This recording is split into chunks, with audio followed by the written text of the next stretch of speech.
Joined in the studio by our political analyst, Wang Shui-Wen. He's the former deputy president of the International Business Daily. Welcome. Thanks for joining us.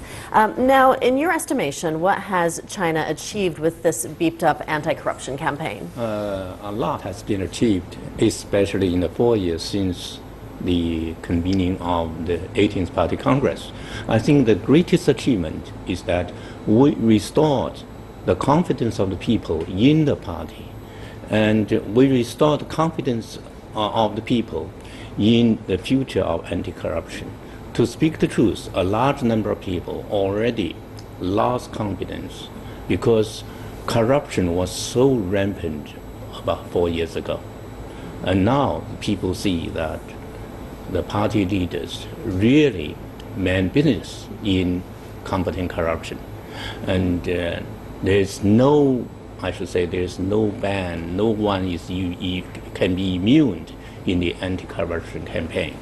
Such senior officials as Zhou Yinkang, who is a member of the standing committee of the political bureau, that's the top leader, the very top leader, he was punished. And top military officials, officers, generals, Xu Caihou and Guo Buxiong, were also punished. That's something that we could not imagine. So the whole atmosphere of the society is changed. From there's a sort of corrupt culture, in my opinion, 4 years ago. But now that sort of corrupt culture is removed. Even though we still have corrupt officials, they are not, to be up to corruption openly. You see, before, some officials who are so rampant, they took pride in being able to effect corruption. But now things have changed.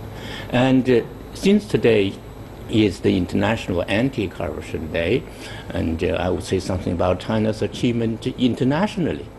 And China became a member of a signatory of the United Nations Anti-Corruption Convention in 2005. And especially in recent years, we strengthen our cooperation with other countries. So just as your colleague has just mentioned, a large number of corrupt fugitives have been repatriated in China, back to China, thanks to the cooperation with other countries. And in the course, China also gave the world China's experience in combating corruption. Because corruption is not unique to China. It is present in all countries, rich or poor, in north or south. So China's efforts in this respect is also contributing to the world, especially in the recent concluded G20 conference in Hangzhou. Now, this campaign has been going on for 4 years now, and you mentioned no one is immune from this crackdown. What should be done next to ensure that all the progress made up until this point, it doesn't get derailed? Yeah, you have asked a very good question. I think the most important thing is to institutionalize our efforts of anti-corruption. Actually, the party leadership has begun to take measures, and we are now moving from a sort of anti-corruption campaign to a normal of institutionalized efforts against corruption. And the 6th plenary session of the 18th Party Congress did a lot in this respect.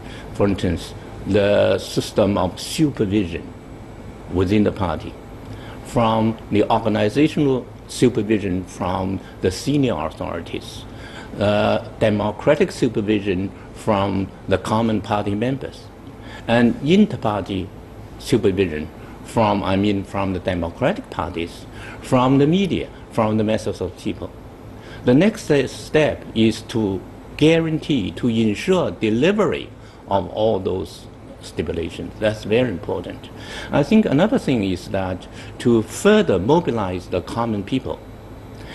Now, we did a lot in combating we call tigers, senior corrupt officials. But there are grassroots corrupt officials. They are not so powerful, but they are nearer to the people. Such people, we need to step up our efforts. People are still not quite satisfied, for instance, with the village officials and they are doing a lot in corruption. They are harming the interests of the common people. And if we can do that, the common people will be mobilized, and we can get more support from the masses of people, and that is a guarantee for the future success of the corruption, of the anti-corruption campaign.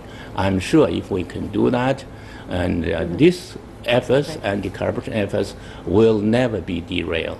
All right, Wang Shui-wen, thank you for joining us.